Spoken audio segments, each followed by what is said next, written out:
The gentleman from Oklahoma reserved. The gentleman from Massachusetts. Well, thank you, Madam Speaker. I appreciate my friend from Pennsylvania reciting the Republican Congressional Campaign Committee's greatest hits. But let me remind people who are watching why we're here today. We're here today to move two important pieces of legislation forward. One that would help 9/11 families, which I hope we all can agree is worth supporting. And the second is to make sure that the government doesn't shut down, that we continue to provide funding that will help aid some of the natural disasters that we're seeing happen all over this country. You know, while it's too early to have a damage assessment from Hurricane Ian and actually know what the true cost of all this is going to be, make no mistake, this CR will help. There is money for 2022 disasters and community development block grants for disaster recovery above the OMB request. More importantly, we included language to give FEMA a full year's worth of funding up front, not just for 2.5 months, not just for the 2.5-month CR period. And more help will come for Florida as we find out what is needed.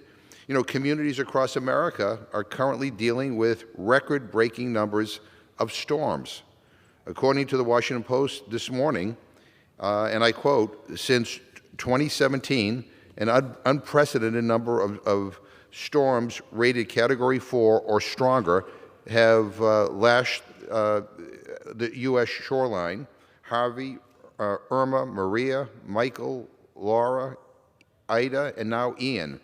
They all qualify for as rapid intensification events when a storm's winds increase by at least 35 miles within 24 hours, end quote. I mean, people should read the Washington Post about what's happening as a result of these storms. We have an obligation to help all of these communities. But you know what won't help? A government shutdown in the midst of a natural disaster of this magnitude.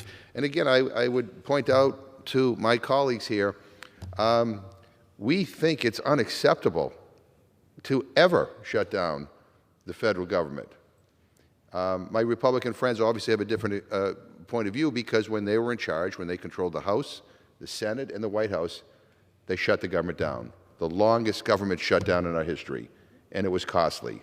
And to even contemplate doing that in the face of these natural disasters, you know, it's unbelievable. So I reserve my time.